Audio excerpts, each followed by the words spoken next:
My husband and my best friend had seemingly vanished during my grandfather-in-law's funeral. As I searched for them, I passed Sean Whittaker's coffin and suddenly saw a live chat window flash into view. Oh goody, we're finally dealing with a male lead with a 200 IQ. He dragged Best Girl straight into the coffin before that bitch could find out. He's comforting Best Girl because she's scared of the dark. That annoying extra is still outside looking for Vincent. She's so dumb. Oh my god. I'm right here cheering for Best Boy to cheat with Best Girl because I swear that bitch exists just to get in their way. Fury surged through me. I moved to flip the coffin lid open, but Jasmine grabbed my arm. Wait, he can't possibly be in there. I think he went to buy Grandpa coffin nails. Get yourself a little sister who helps you find happiness like Jazzy. Chat. And now, in the warm, cramped, humid darkness, two bodies collide and sparks fly. This is metal as hell. It's also dangerous as hell. I'm just glad our guy was smart enough to leave a crack for air. I smirked. Oh, was he? I slammed the lid shut, dragged a nearby lounge chair over, and settled into it. We've got an hour before the funeral begins, don't we? I think I'll keep Grandpa company. The audience was stunned. An hour? They're going to die in there. Jasmine was horrified. What was that, Aya? What was what? I retorted calmly. The cover wasn't shut tightly for some reason. We can't leave even the slightest crack open, Jazzy. Flies could get into Grandpa. Jasmine was tongue-tied. She stared at the coffin in a panic and tried another approach. Look, Mom needs you to check our procedure again. The priest seems to have found some problems or something. Can you please go and see what that's about? I crossed my arms. I distinctly remember having checked the procedure 3 times with the priest yesterday. No, that's not enough. She snapped impatiently. God, can you please possess a little self-awareness for once? You're supposed to be helping your husband's family. Damn it. She was right about one thing. I had helped them since their grandfather died 3 days ago. I had less than 10 hours of sleep in all 3 days. The Whittakers had put all of their effort inviting the city's biggest elites to the grand funeral, while I was the only one planning and executing the entire thing. Never underestimate Jazzy. Girls got 200 IQ points too. He can't get out of there as long as that bitch is still there. Gah! Can she just fuck off already? Best Girl's running out of breath. Jazzy's done it. Now we watch Aya do whatever she can to please her. Jazzy has trained her like a pup. I balled my hands into fists. I had been married to Vincent Whittaker for 5 whole years. I cooked. I cleaned. I learned to make his favorite soup in exacting details. Down to the perfect temperature like I was some sort of soup engineer. I remembered the birthdays of my in-laws. It did not matter if it was my mother-in-law's, my sister-in-law's, my aunts-in-law, or any relative who was either born or made a Whittaker. I remembered their likes and dislikes, their yums and yucks, and never once gave a gift they could refuse. I did all I could to be the best wife and in-law any family could have asked for. And yet, for some reasons, Jasmine never warmed up to me. She always took Stephanie's, my so-called best friend, hand during family gatherings and loudly said things like, "Oh my God, you're starting a studio of your own? That's so fun. I wish some people could be a little more interesting and ambitious too. I wish you were my sister-in-law, Sci-Fi. You're beautiful, elegant, talented, and kind. You're perfect." All I could do was to smile glumly to myself whenever this happened. Well, not anymore. That life ends today. Aya Burton, I reeled. Calling me by my maiden name, that was the first sign. She always referred to me as that whenever she wanted me to acquiesce. I always did. The priest is waiting for you, Jasmine snarled. We need to make sure the procedures are right, Aya. Do you hear me? Everything has to be perfect. You can't afford for it to be anything less. Mark my words. She's going for another critical hit. Lying to save 2 lives, go. Sci-Fi, please just hold on. Jazzy is coming to rescue you. Can't Aya Bitchton just drop dead and die already? Her existence literally improves nothing. Jazzy. The priest and I had already discussed the details of Grandpa's funeral, including the passage that would be inscribed on his gravestone. Then he explained it to the entire family, and Mom gave him the green light. There's literally nothing else to be done about that, I replied matter-of-factly. I took a stack of papers from my bag and handed it to her. Would you like to look at it again? Jasmine ignored the papers, her irritation mounting. She had not expected me to push back. That was yesterday. Things have changed since then. Okay? So can you stop being a smartass and do what you're supposed to do already? I nodded. All right, you've got a point. Her eyes softened, a trace of smugness settling in. I took out my phone and called the priest. Hello, Mrs. Whittaker? The man answered. Good day, Father Matthew. Sorry to bother you, I said politely. My mother-in-law mentioned there were changes to be made for Mr. Sean Whittaker, my grandfather-in-law. She said you wanted them amended and hoped to discuss them with me. Is that correct? Silence ensued. Jasmine's face flushed bright pink. I don't believe there's anything significant pending amendment, ma'am. There's no need to trouble yourself, he replied at last. That was a roundabout way of asking what I was talking about. Wait, when did she grow a brain? She's supposed to be a low IQ bimbo chat. Vincent married her for that. How else is he going to take control of her family business? Guys, relax. He'll take all her assets, kick that dumb bitch to the curb, and live happily ever after with best girl Sti-Fi. This is just a red herring. I glared at the live chat. So that was the ending written for me. Not a chance. What is your problem, Aya? Did you really need to act like a Pulitzer Prize reporter and verify every detail? What's the point here? To humiliate my mom? Who's old enough to get confused? Jasmine snapped. Just check with her and confirm everything for God's sake. It's not a big ask. I'm taking this seriously because it's our grandfather's funeral, Jazzy. People are coming from near and far to pay their last respects to a life well lived. We should be careful and precise, I replied evenly. I also don't think it's right to leave a gap in the coffin when it should already be sealed. This is exactly the kind of mistake we avoid by taking things seriously. Jasmine froze. Nearby, relatives and visitors began to murmur. Wait, they didn't close the lid properly? Why is there a gap? That's a serious oversight. I doubt Mr. Whittaker's soul would be pleased. Jasmine had always been thin-skinned. She would never risk tarnishing her pristine image, and I was counting on that. From where I stood, I could see the coffin shifting slightly and smiled. Now that was devotion carried to the grave. Their passion must be intense enough to leave them breathless. Vincent and Stephanie were likely drenched in sweat and gasping for air by now. Even the live chat grew anxious. Oh God, oh God, oh God. My best girl is dying, you bitch. Do something, Jazzy. Please. Just as it seemed we had reached a stalemate, Jasmine's eyes lit up. Aunt Kimmy. Kim approached with a bowl of soup. There you are, sweetie. I've been looking everywhere for you. You've helped so much with the funeral. You must be hungry. Here, I made this for you. Take a break in the lounge. I'll handle things here. Vincent texted her for help. She's here to save him. Drink it and get drugged. I need my best girl out of there. I pushed the bowl away. I can't accept this, Aunt Kimmy. Kim's jaw tightened as she raised her voice. Are you really going to reject my kindness in front of everyone? Or are you trying to embarrass the whole family? Stop throwing a fit, Aya. No one cares. My girl is dying in there. She just needs one sip. Takes less than 3 minutes for the drug to work. Then our best couple can be free. Aunt Kimmy's going all out for her cheating nephew. Huh? Kim pressed the bowl toward my lips. I raised my hand and knocked it aside, sending the contents spilling over my thighs. I let out a startled cry as the bowl slipped from my grasp and shattered on the floor. Oh no, why am I always so clumsy? I said, forcing an apologetic tone. The soup was too hot and my hand slipped. I'm sorry. Kim grabbed my shoulder and yelled. This won't do. You can't be unpresentable at your grandfather-in-law's funeral. Change into new clothes right now.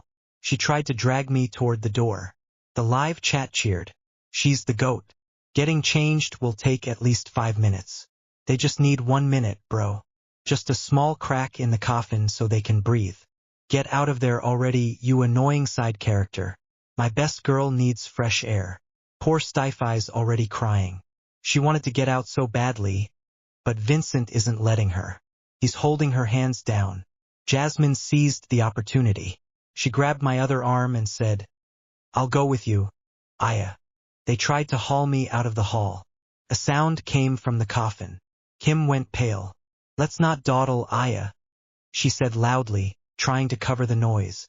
Her eyes twitched as she shot several glances at the coffin. She was counting down the seconds until we were gone. I did not resist. I let them drag me toward the door. Just before stepping out, I pretended to collapse to the side. I rubbed my temples and said weakly, "Oh no. Aunt Kimmy, Jazzy." My head's spinning. I feel sick. I can't stand. Could you get the clothes for me instead? I can change here. Maybe in that corner. I pointed to an area near the coffin. It was far too exposed for anyone to change without being seen. Kim's expression darkened. Jasmine froze. The live chat turned vicious. "That fucking bitch. Just jump out of the coffin and divorce her right now. Sue her until she has nothing left." "He can't, you dumbass. He needs to secure her family's business first." I would have dropped this story ages ago if I didn't know she's gonna crash and burn. I looked up at Kim with an innocent expression. "I don't have the strength to make it to the changing room. I can't even sit straight. I think there's a chair behind the casket. Could you ask someone to move it and bring it to me?" "No," she shrieked, her voice cracking. She quickly forced it under control and added with a stiff smile, "I don't want to disturb my father's rest." She glanced at my soaked slacks, then at the coffin, and clenched her teeth. "You'll have to make do like this." A loud thud came from inside the coffin. The visitors went pale and stared. Kim grimaced. "It's a rat. This hall hasn't been used in ages. There's probably an infestation. One must have burrowed into the coffin." "Stephanie.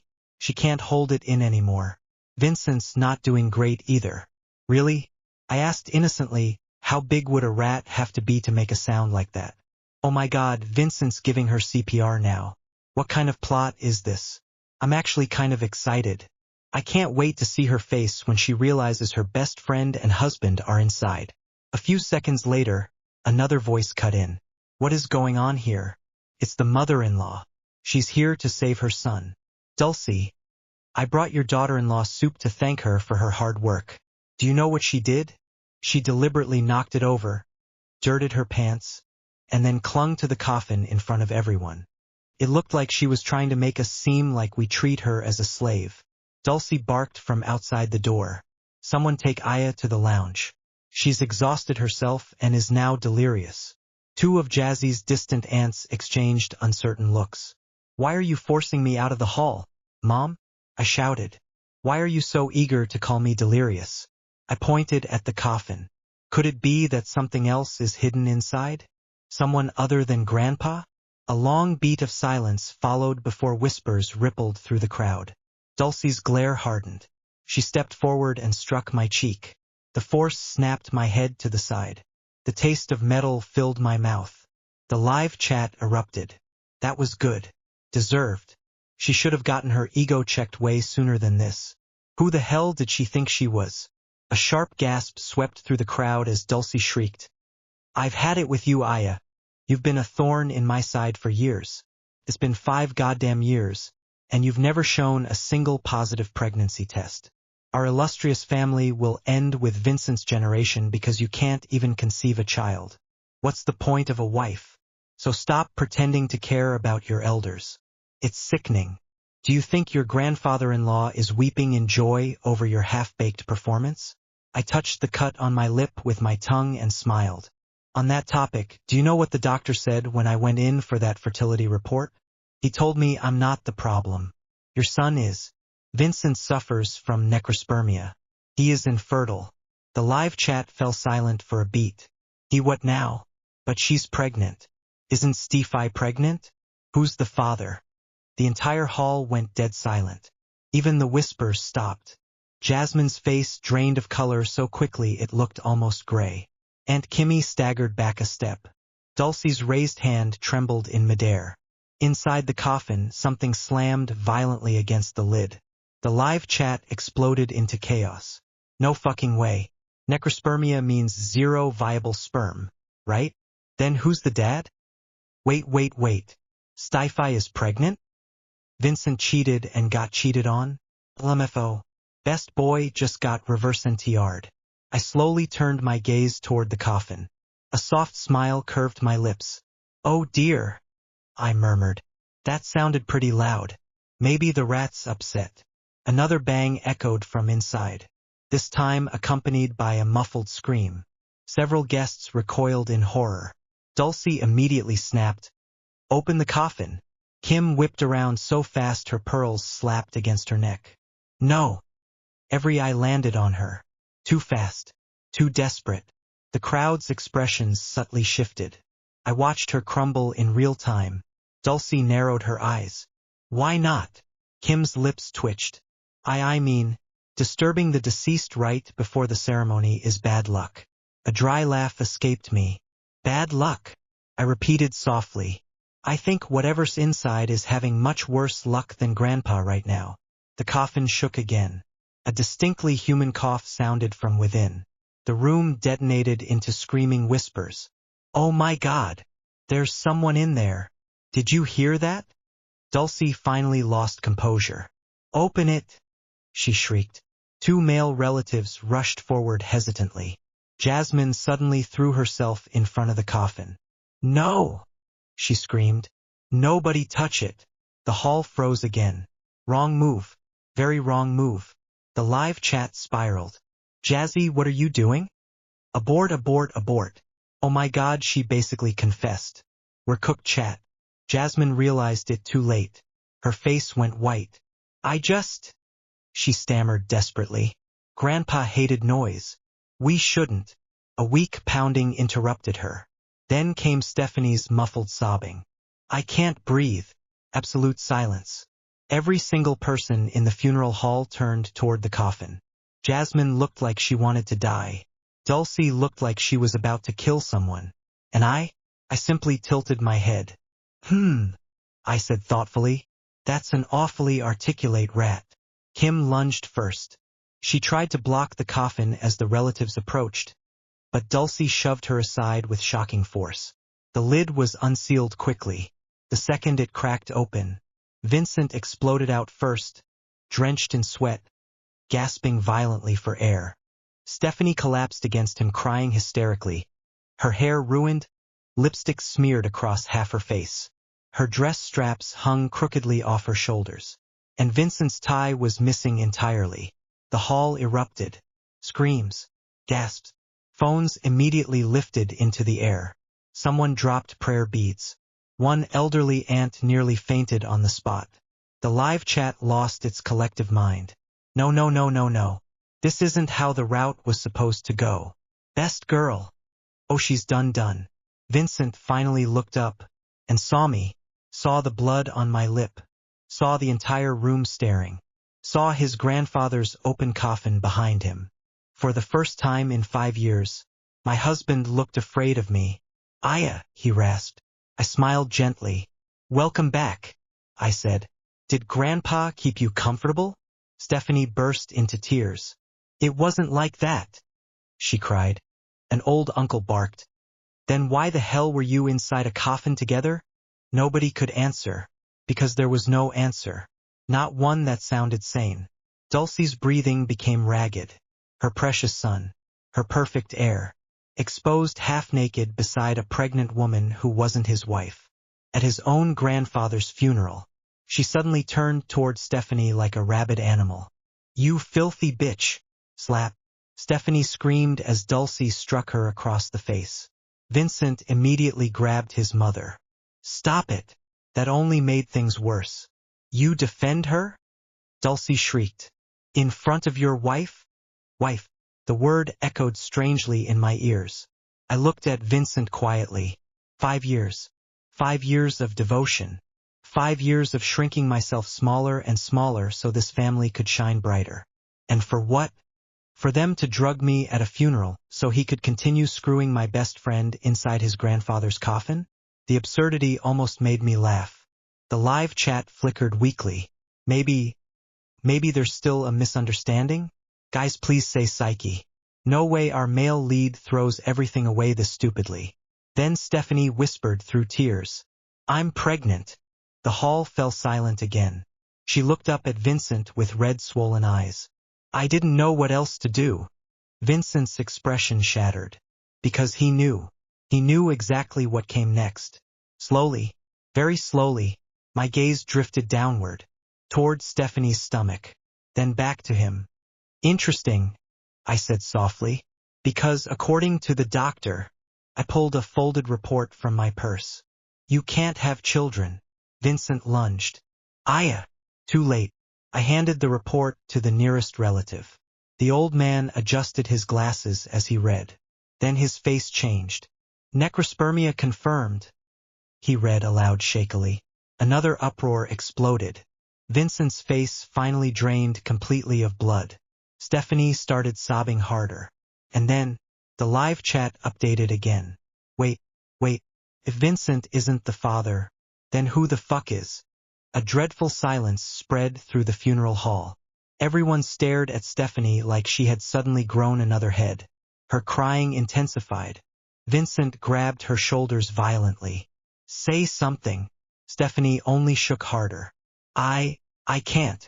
That answer alone was enough. The Whittaker relatives erupted. "You shameless woman.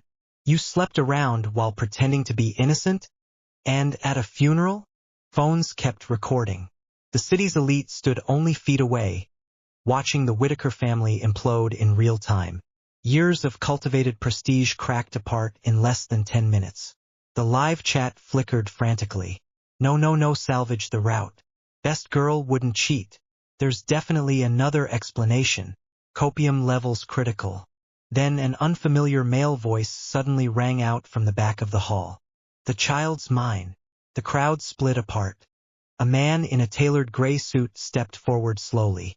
Tall, calm, handsome, and instantly recognizable. Julian Cross, Stephanie's investor. The same man who had quietly funded her little independent art studio. The same man Jasmine once joked was basically Stify's sugar daddy. Stephanie's face lost all color. "Julian," she whispered weakly.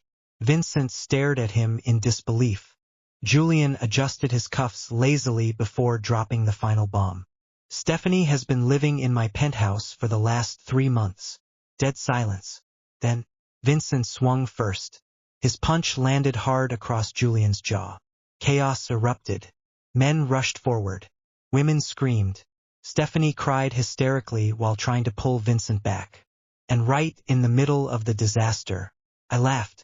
Not loudly, not hysterically, just softly, because it was over. All of it. The humiliation, the obedience, the endless exhausting performance of being the perfect wife. Gone. Vincent heard me laughing and froze. Slowly he turned toward me. His eyes were bloodshot. "Aya," he said hoarsely. Please. That word almost amused me. 5 years.